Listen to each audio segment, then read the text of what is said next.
Channel पर आप सभी का स्वागत है साथियों। आज हम स्वर संधि के बारे में पढ़ेंगे।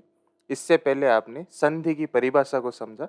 जब दो वर्ण आपस में मिलते हैं एवं उनके मिलने से शब्द के उच्चारण एवं लेखन में परिवर्तन हो जाता है तो उसे संधि कहते हैं। संधि के भेद के बारे में जाना। संधि के तीन भेद होते हैं: स्वर संधि, व्यंजन संधि और विसर्ग संधि। आज हम स्वर संधि के बारे में पढ़ेंगे। दो शब्दों के मिलने से एक नए शब्द का निर्माण कैसे होता है, शब्द निर्माण विधि से हम सीखने वाले हैं।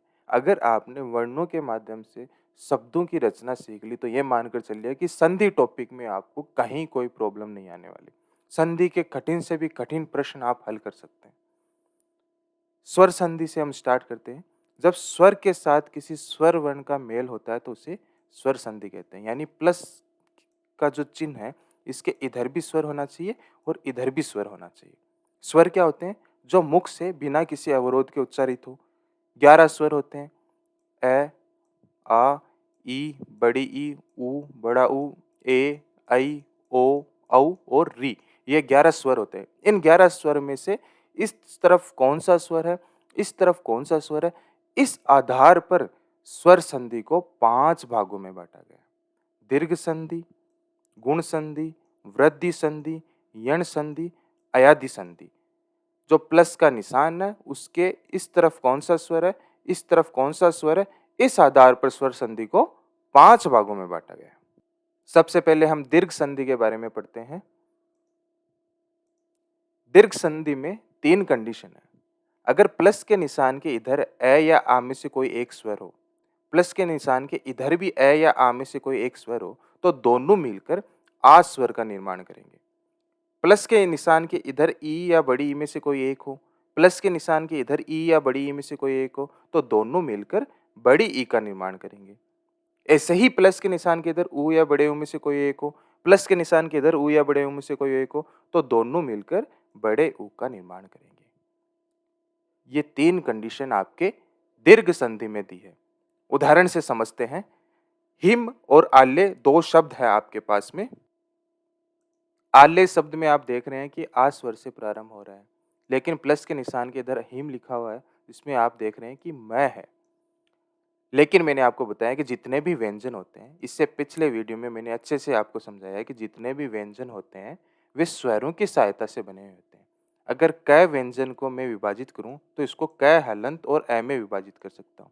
यानी कि जो संपूर्ण क का निर्माण हुआ है वह आद्य क में ए स्वर जुड़ने से हुआ है। तो क को मैं क, हलंत और ए के रूप में भी लिख सकता हूं। तो यहाँ पर ऐसे ही हमें करना है। मैं के साथ में मैं को हम मैं, हलंत और ए के रूप में लिख सकते हैं। अब आप देखो कि प्लस के इधर भी स्वर है, प्लस के इधर भी स्वर है, यानी कि ये स्वर संधि के नियमों में आता है। अब प्लस के इधर ए है और प्लस के इधर आ है, तो यहाँ पर आप देखेंगे कि ये दीर्घ संधि के नियमों में आता है। तो इधर ए या आ में से कोई एक हो, इधर ए या आ में से कोई एक हो, तो दोनों मिलकर आ का निर्माण करेंगे। ये ए हो गया, ये आ हो गया, ये दोनों मिलकर आ का निर्माण कर रहे हैं। तो इन दोनों के स्थान पर आ का निर्माण हो जाएगा। अब इधर क्या बचा? ही बचा, आधा मैं बचा, मैं हलंत बचा, इधर लय बचा। तब अब इस मैं हलंत में ये आ जुड़ेगा। तो मैं हलंत में आ कैसे जुड़ता है, ये भी मैंने आपको पिछले वीडियो में समझाया कि मात्राएं कैसे जुड़ती है। जैसे कि क हलंत में अगर आ की मात्रा जुड़ेगी तो का निर्माण होगा।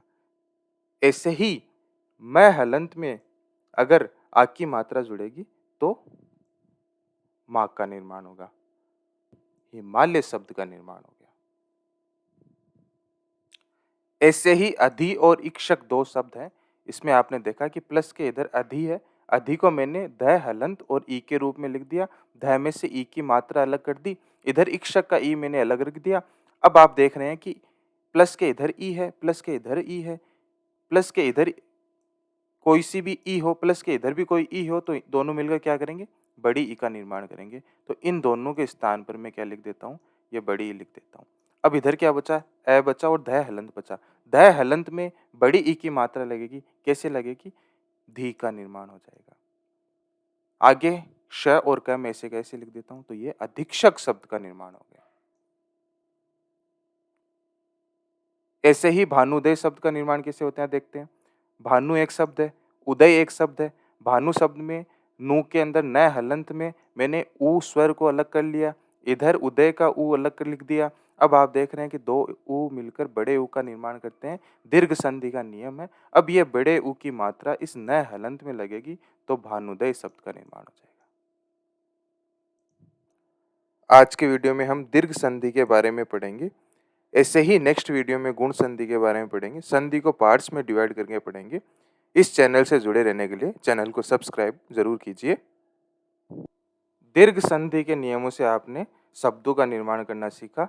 अब आपको क्या करना है, दीर्घ संधि के इन 3 नियमों को ध्यान में रखना है और उसके बाद में ज़्यादा से ज़्यादा अभ्यास करना है, ज़्यादा से ज़्यादा शब्दों का निर्माण करना सीखना है।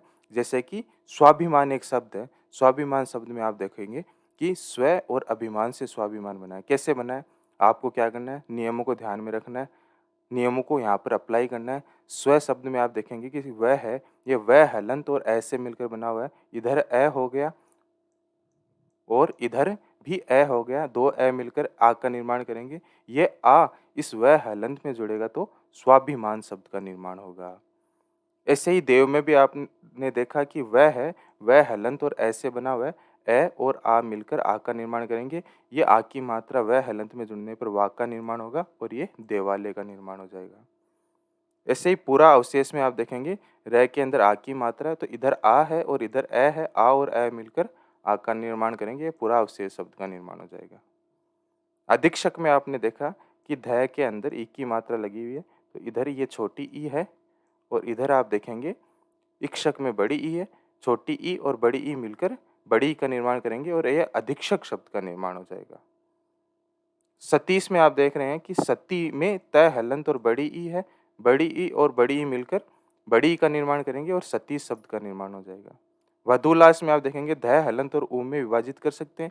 इधर ऊ आ गया, इधर बड़ा ऊ आ गया आपके और इधर छोटा ऊ आ गया। बड़ा ऊ और छोटा ऊ मिलकर बड़े ऊ का निर्माण करेंगे। ये आपने अभी इन नियमों के अंतर्गत देखा है। तो यहाँ पे बड़े ऊ की मात्रा अब इस ध हलंत में लगने पर वधुलास शब्द का निर्माण हो जाएगा।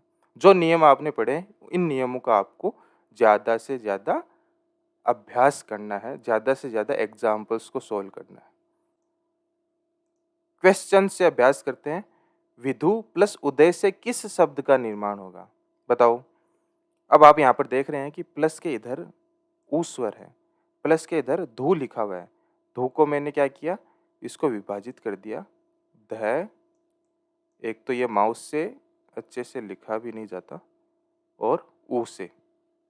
तो इधर आप देख रहे हैं कि ऊ है और इधर आप देख रहे हैं कि ऊ है, दो ऊ मिलकर बड़े ऊ का निर्माण करेंगे।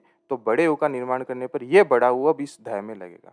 ध में बड़ा ऊ लगने पर यहाँ पर विदुदय शब्द का निर्माण हो जाएगा। शब्द निर्माण अगर आपने सीख लिया तो आराम से दो शब्द से आप एक नए शब्द की रचना कर सकते हैं।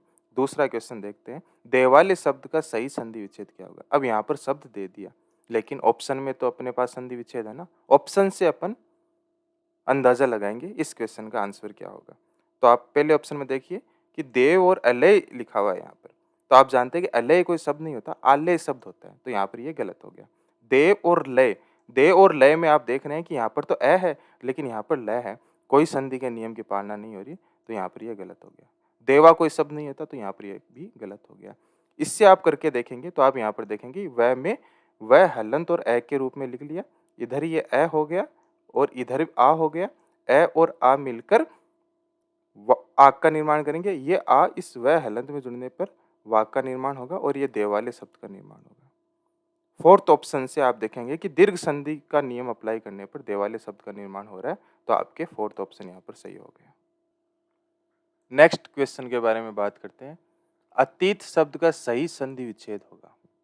अब चारों ऑप्शन आप देखो, चारों ऑप्शन में आपको दीर्घ संधि के नियमों की पालना होती हुई दिखेगी। यहाँ पर भी ई है, इधर भी ई है, यहाँ पर भी ई है, इधर भी ई है, यहाँ पर भी ई है, इधर भी ई है। चारों ऑप्शन में दोनों तरफ ई है। दोनों तरफ ई होगा तो बड़ी ई का निर्माण हो जाएगा और ये अतीत शब्द का निर्माण नियमों के माध्यम से हो जाएगा। यहाँ पर आपको क्या चेक करना है, यहाँ पर आपको देखना है कि शब्दों का शुद्ध रूप कौन सा है। अति आपको पता है कई जगह काम में आता है। अति आप लिखते हैं तो आप देखते हैं कि अति इस रूप में लिखा जाता है, तय पर ई की मात्रा छोटी लिखी जाती है। तो यहाँ पर ये 2 ऑप्शन तो आपके गलत हो गए। लेकिन आपको अभी इत कैसे लिखते हैं ये नहीं पता। इत में ई की मात्रा बड़ी आती है या छोटी आती है। तो ऐसे शब्द जो शब्द को तोड़ने पर प्राप्त होते हैं, जिनको अपन सामान्य तौर पर काम में नहीं लेते हैं, ऐसे शब्दों का शुद्ध रूप हमें नहीं पता। तो ऐसे शब्दों का शुद्ध रूप हमें सीखना होगा। मैंने कुछ ऐसे शब्द लिखे हैं, इक्षक, इक्षण, ईश, इक्षा, इत, इंद्र, ईप्सा, ऊर्मी, ऐषण, ऐषणा, ऐक्य। ये शुद्ध रूप आपको याद करने होंगे।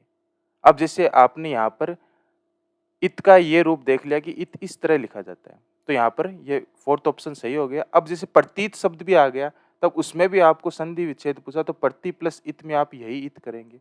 तो इत से बनने वाले जितने भी शब्द हैं, उन सभी शब्दों का आप सही संधि विच्छेद कर पाएंगे। लघुर्मी शब्द का सही संधि विच्छेद होगा। इसमें भी अगर आपको पता है कि लघु का तो आपको पता है कैसे लिखते हैं, लेकिन ऊर्मी का नहीं पता। ऊर्मी कैसे लिखते हैं, तो आपको पता चल गया कि ऊर्मी में ऊ बड़ा आता है, तो आप 3rd ऑप्शन पे टिक कर देंगे। अब सिंधूर्मी शब्द आ गया, सरयूमी शब्द आ गया, इन शब्दों को भी आप सही कर। इक्षक शब्द का पता होने पर कि इक्षक शब्द में ई की मात्रा बड़ी आती है, तब अधीक्षक शब्द का संधि विच्छेद पूछ ले, परीक्षक शब्द का पूछ ले, अन्वीक्षक शब्द का पूछ ले, आप उसका संधि विच्छेद करेंगे, तब इक्षक में बड़ी ई की मात्रा पहचान लेंगे और वह क्वेश्चन आपका सही हो जाएगा। तो इस तरह से आज आपने दीर्घ संधि के बारे में पढ़ा, दीर्घ संधि के नियमों के बारे में पढ़ा, दीर्घ संधि में शब्दों की रचना कैसे होती है, 2 शब्द मिलकर एक नए शब्द का निर्माण कैसे करते हैं, इस बारे में आपने पढ़ा। नेक्स्ट वीडियो में हम गुण संधि के बारे में पढ़ेंगे। चैनल से जुड़े रहने के लिए चैनल को सब्सक्राइब जरूर कीजिए। मिलते हैं नेक्स्ट वीडियो में। आज के लिए धन्यवाद।